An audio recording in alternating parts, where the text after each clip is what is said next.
Madwar 320 atleta li jiffurmaw parti minn Special Olympics Malta issa għandhom uniformi Unika.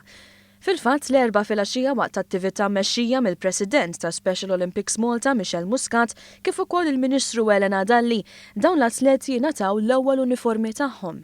Il-Ministru L-Atleti esprimiet sodisfazzjon kbir għal fatt li tara żgħażagħ bħal dawn attivi fid-dixxilpini sportivi, iżda wkoll li jilħqu l-potenzjal massimu possibbli.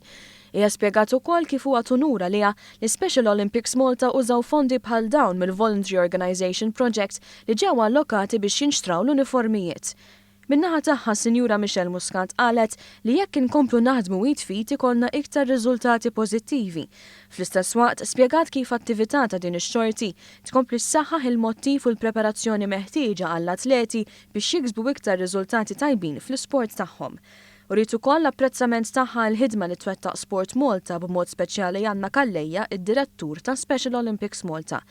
Fl-aħħar nett is-Sinjura Muscat tenniet l-impenn tal-Fondazzjoni Marigold li tkompli tgħin lil Special Olympics Malta fi programmi u proġetti futuri.